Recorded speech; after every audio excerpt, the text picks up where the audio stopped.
outras tentativas mais amplas, mais profundas, representam essas investigações potenciadas. Elas se ligam nos conceitos principais de Tomás, mas não pretendem ser uma apresentação completa do sistema tomista. Isso que a gente percebe também. Ele nunca consegue, apesar de tantas leituras e tantos esforços, ser uma tomista mesmo. Ela aproveita de muitos conceitos, introduz, assimila, mas não é uma tomista sistemática. Ela continua sendo fenomenóloga e assimila ideias e conceitos de Tomás de Aquino. Então ela diz: não queremos oferecer um posicionamento conclusivo. Para um tal, diz ela assim humildemente, para um tal trabalho falta-me o fundamento essencial de um conhecimento amplo da filosofia medieval.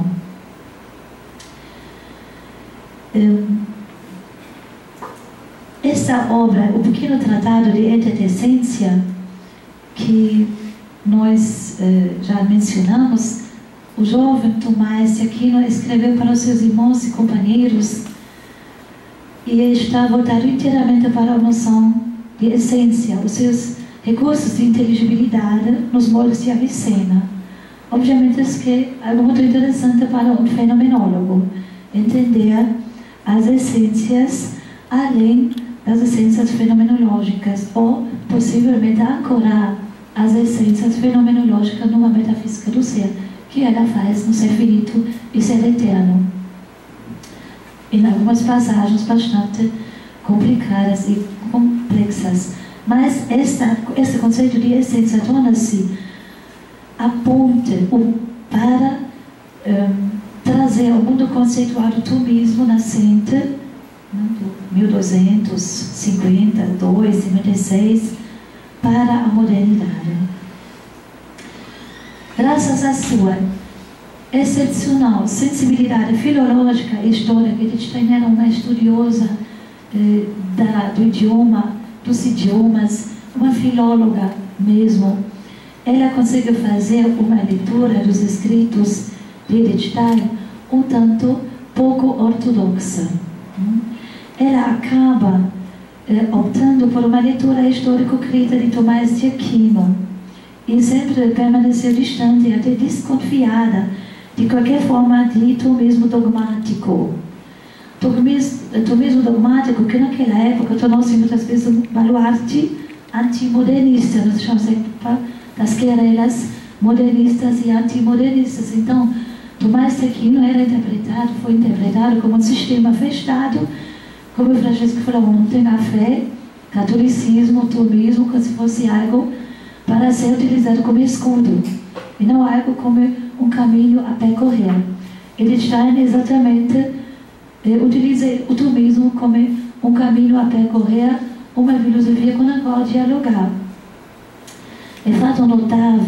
Esse fato é notável, porque para uma recém-convertida que quer entrar no mundo acadêmico e católico, estaria presente a tentação de optar por um tomismo dogmático.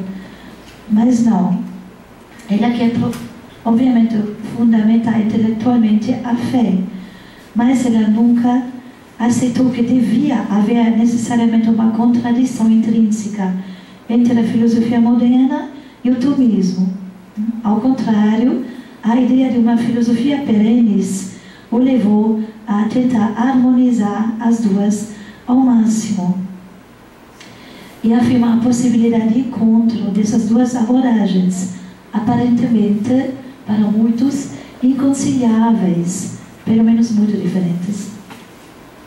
Então, desde o início, ele já manteve um contato estreito com os pesquisadores representantes da interpretação histórico-crítica da escolástica, como Martin Grabmann, Brigitte Vara, Franz Betsch e Joseph Koch. No lugar de um conceito normativo e fixo da escolástica, o conceito de escolástica da filosofia em geral, que ela sempre abraçou e defendeu, foi a filosofia como um processo vivo, inserido num contexto histórico, aberto ao diálogo com qualquer filosofia, de qualquer século, de qualquer época. Então, no testemunho de Brigitte Vara, Edith Stein realizou a meta do grupo de pesquisa Erdene, Flebonke, Grabman, ou seja, de confrontar toda a profundidade da escolástica clássica com a vida espiritual e intelectual da atualidade. Um estudo intenso, não somente das obras de Tomás de Aquino, mas também da literatura mais importante científica disponível na época, principalmente a alemã e francesa, Gilson, Manzer, Maritain Grey, Sethi-Lange, e especialmente Marie-Dominique Roland-Gosselin, está confirmado através de manuscritos e excerptos. Então, tem muitos manuscritos onde Edith Stein lia essas obras dos tomistas, anotava. Alguns manuscritos ainda são inéditos, foram encontrados recentemente, né, na herança da Tymieniska, que as comprou do Romanin Garen, que ainda não estão publicados. A Colônia, no Carmelo de Colônia, isto entre parênteses, digo, foi criado um centro de estudos, Edith Stein, onde estão disponibilizados muitas obras sobre tanto a época, sobre o nazismo, obras que contextualizam as obras, várias edições das obras da Edith Stein, a literatura secundária, mas também a biblioteca particular da Edith Stein no Carmelo. E ali a gente encontra essas obras, encontra o Graba, encontra o Manzer, que é bem interessante. Edith Stein também participou ativamente de congressos, encontros e jornadas de estudos tomistas. Por exemplo, da jornada de estudos da Sociedade Tomista, que aconteceu no 12 de setembro de 1932 a Juvisy, na França, que possibilitou a Edith Stein o encontro e o contato direto com representantes importantes da neoescolástica. E, pela ocasião, ela se tornou até membro de honra da Société Thomiste.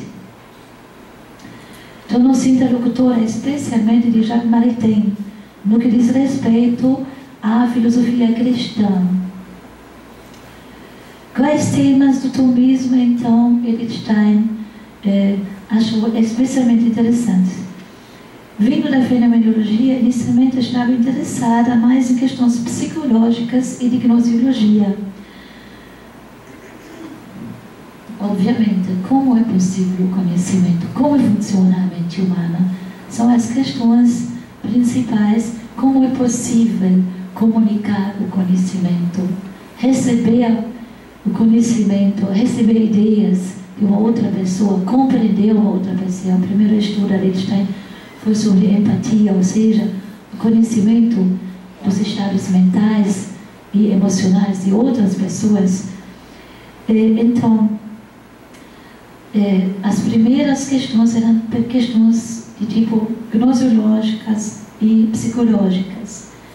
Quando, no 1932, ela é chamada a dar aulas de filosofia no Instituto Alemão para a Pedagogia Científica, a Münster, ela deve seguir, obviamente, a disciplina proposta e, por vários motivos, ela não consegue uma habilitação para a livre docência, não por falta de competência, mas por circunstâncias não favoráveis históricas. Primeiro porque era mulher, o próprio Husserl, a própria Heidegger, com todo o respeito que eles tinham, eles estavam ainda muito ligados à mentalidade da época, e que a mulher, lugar de mulher não era bem na academia. E segundo porque era judia. Então, a partir do 33, isso já era impossível. Então, no 32, ela tem que se interessar de antropologia de uma maneira de poder comunicar o pensamento antropológico para pessoas que não têm ainda uma formação filosófica muito aprofundada. Ou seja, ela tenta traduzir as pesquisas bem complexas, fenomenológicas e tomistas a uma linguagem mais acessível, mais didáticas, como texto que fundamenta tanto a sua antropologia filosófica como, no segundo semestre da antropologia teológica, ela elabora duas obras, Was ist der Mensch, e Die Struktur der menschlichen Person, der Aufbau. Né? A estrutura é a tradução um pouco dubiosa para o português, mas der Aufbau der menschlichen Person, que foi, a gente pode dizer, a pessoa humana, os estratos, a construção, a estrutura. O professor Givão prefere a construção, mas aí também faz pensar no engenheiro, no arquiteto. Bom, tomara que um dia a gente possa ter todas as traduções debatidas, discutidas para o português. E vastiamente o que é o homem? Onde ela retoma a pergunta kantiana, que resume as outras 3 perguntas kantianas na antropologia teológica. Então, ela, na verdade, sempre se interessou por antropologia. Já desde os primeiros escritos da fase fenomenológica, ela tem afirmado que a antropologia é a área pela qual ela se sente chamada. A antropologia e também os fundamentos da pedagogia.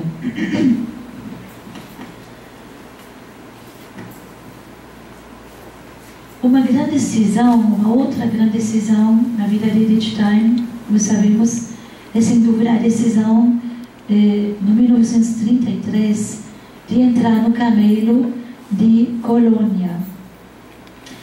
Quando, mesmo no Carmelo, lhe foi permitido dedicar-se ao trabalho científico e filosófico, ela decide, dedica-se a redigir vários comentários à edição alemã da Suma Teológica, já uma outra obra de Tomás de Aquino, e mostra-se bastante distante, de novo, do tomismo oficial e sistemático. E, por isto, algumas obras dela receberam uma recensão bem ambígua. Muitas recensões positivas e algumas destrutivas mesmo. Principalmente por parte de alguns dominicanos alemães importantes na época. E ela aproxima-se dos dominicanos franceses, como a gente tinha visto. Sempre achava que a sua tarefa mais própria, isso ela disse numa carta a Heinrich Finke, em janeiro de 31, ela sempre achou que a sua tarefa mais própria seria o confronto entre a filosofia escolástica e a filosofia moderna. E nesse período que ela trabalha, que precede imediatamente a entrada no Carmelo, que ela trabalha de pedagogia científica e leciona antropologia filosófica, ela assimila os conceitos tomistas dentro de uma visão fenomenológica, estudando o ser material, o ser humano enquanto ser material, enquanto corpo extenso, fazendo uma análise fenomenológica do ser, do estar aqui, da percepção. Então, o ser humano como um ser vivo, o ser humano como planta, né? Das Pflanzliche im Menschen, das Vegetative im Menschen, o animal, a dimensão animal no homem, e das Menschliche, das Rationale im Menschen. Então, utiliza o tomismo. Bom, vamos passar. Além, a filosofia, então, ela é ciência rigorosa. Esse é um outro ponto importante que Edith já destaca no diálogo entre Husserl e Tomás. E é um ponto que ela acha é um ponto em comum entre Husserl e Tomás. Tomás, ele fala da... Então ele entra, não? Voltando um pouco no tempo, não?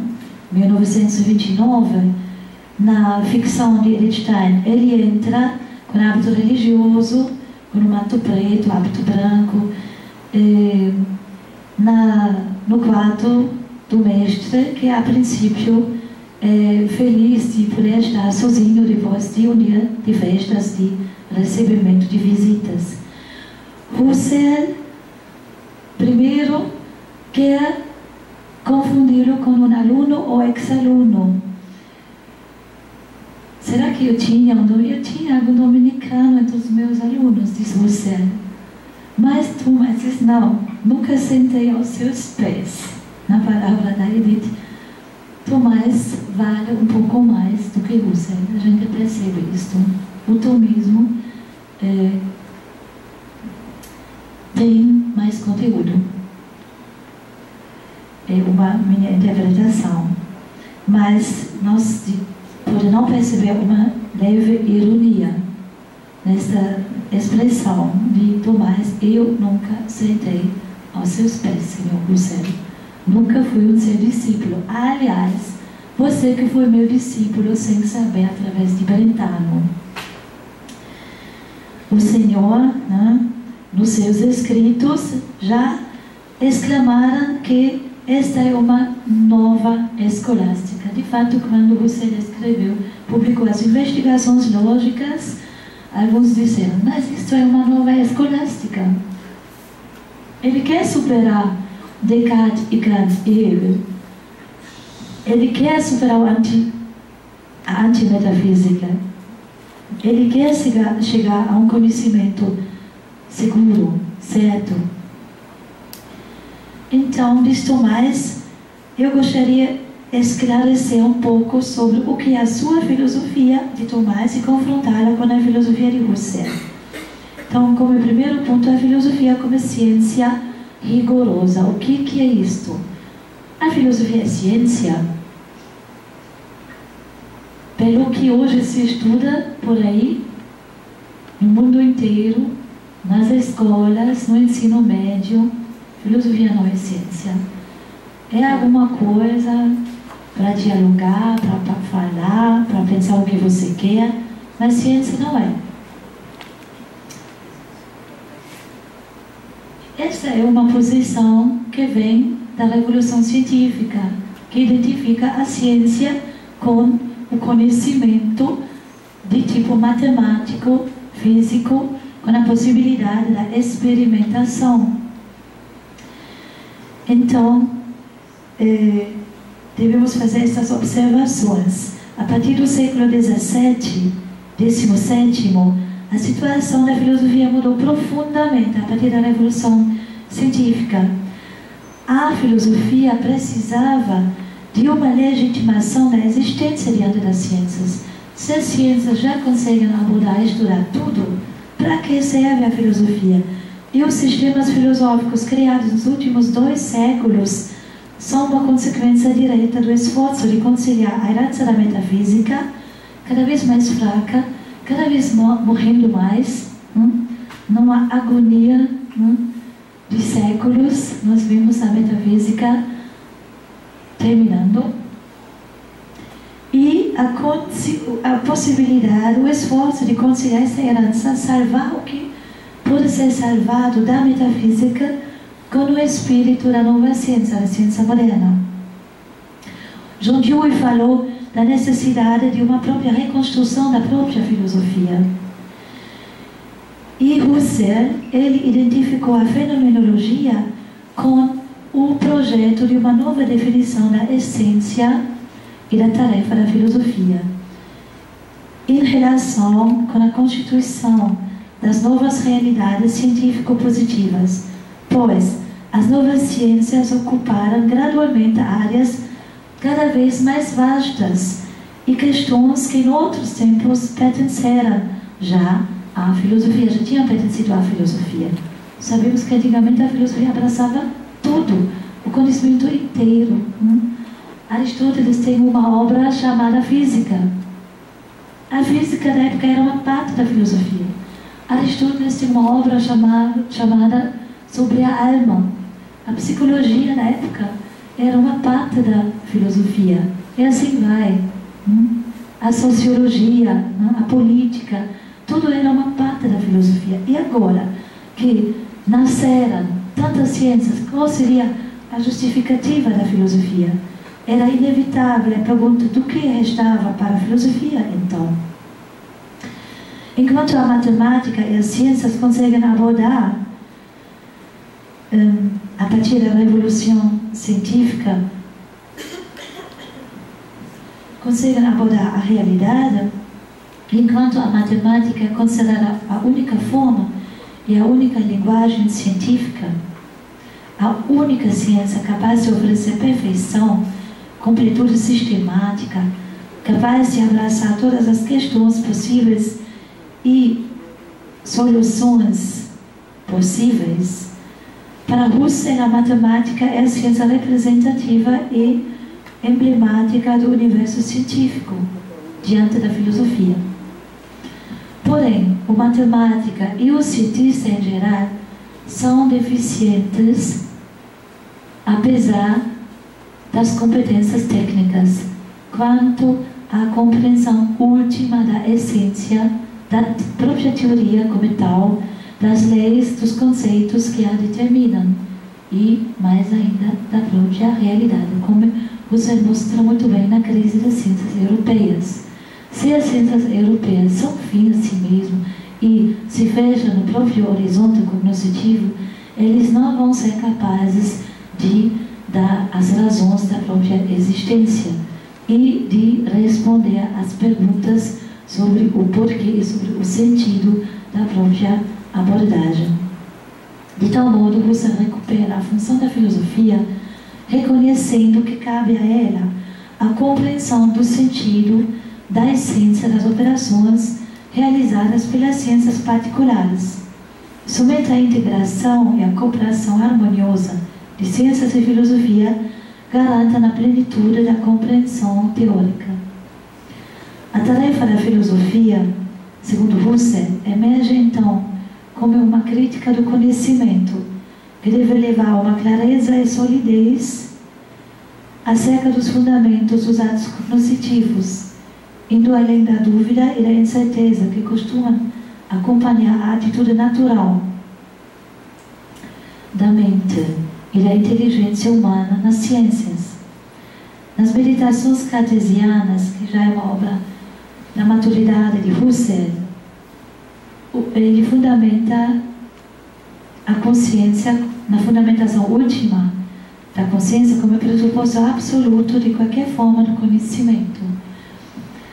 E ele define a filosofia como ciência rigorosa, rigorosíssima, diante das ciências positivas. A mesma na qual elaborou o seu programa fenomenológico. Então, essa obra ele escreveu a filosofia como ciência rigorosa logo no início do século XX, quando ele pensou nas ideias para uma fenomenologia pura e filosofia fenomenológica. O artigo A Filosofia como Ciência Rigorosa, de Husserl, publicado em 1911, na revista Logos, é uma espécie de manifesto da fenomenologia que enfrenta as tendências dominantes da filosofia da época, ou seja, o naturalismo e o historicismo.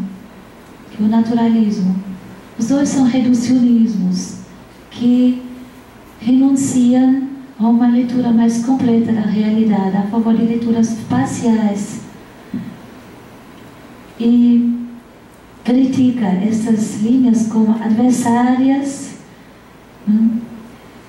e você não se mostra disposto a compromissos.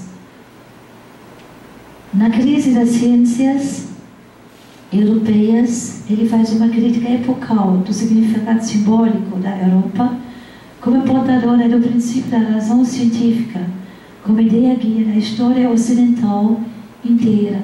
Não, a partir dessas ideias, essas críticas a um cientismo, muitas vezes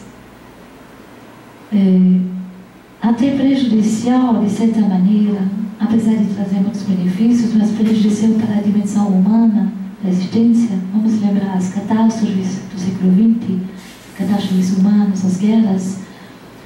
a desumanidade,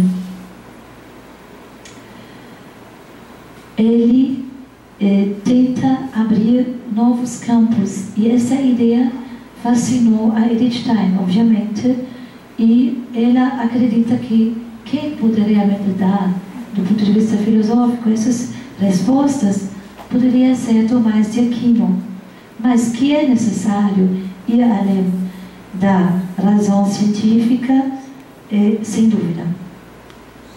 A reivindicação da filosofia como ciência rigorosa, precisamente a ciência capaz de satisfazer as mais elevadas exigências teóricas e de tornar possível, numa perspectiva ético-religiosa, uma vida regulada de puras normas racionais.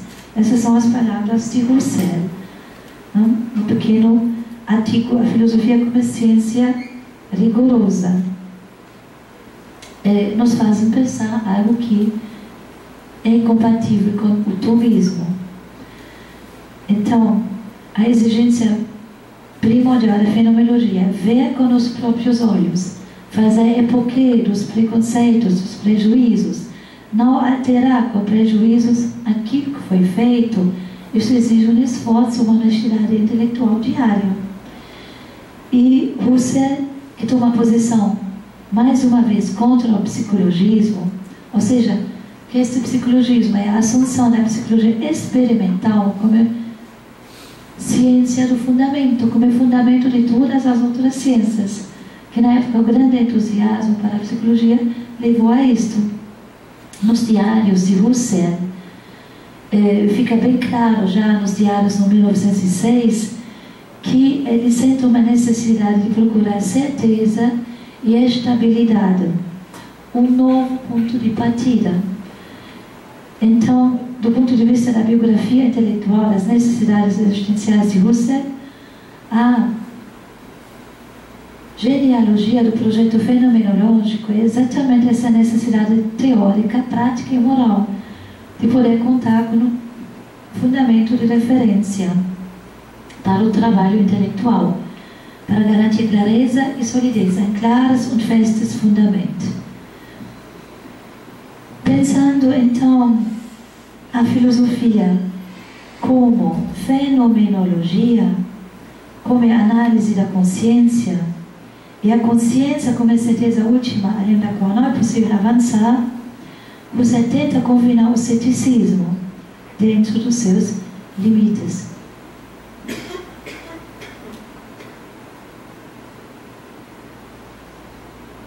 O próprio Wittgenstein, ele tinha escrito na proposição 652 do Tratado Lógico-Filosófico o seguinte: nós sentimos que mesmo se todas as perguntas possíveis da ciência encontrarem respostas, os problemas da nossa vida não são nem ao menos tocados de leve. O fato que existem enigmas não leva a Husserl a desistir, a renunciar à razão como instrumento de compreensão do mundo. Ele nunca abandona a vocação da humanidade como a vocação racional. A vocação da humanidade é uma vocação racional. A racionalidade, uma vida segundo a razão, vai levar inclusive a humanidade a poder instaurar relacionamentos melhores. Essa fé, uma forma de fé, você nunca abandonou. A leitura de Husserl, que Husserl faz da Europa, é a leitura de um tramonto, o estranhamento a respeito do sentido racional da própria vida. Primeiro há o tramonto da razão, que Husserl descobre. Depois outros vão falar de um tramonto da fé, da religião, da moral. Mas o ponto inicial da crise é um tramonto da razão. Um estranhamento a respeito do sentido racional da própria vida. A queda na hostilidade ao espírito, a barbárie. E isto é muito evidente na primeira metade do século XX para não só os husserlianos. O renascimento da Europa, a partir do espírito da filosofia, através do heroísmo da razão, capaz de superar definitivamente o naturalismo, capaz de superar o próprio cansaço, levaria a uma autocompreensão última do homem enquanto responsável da sua humanidade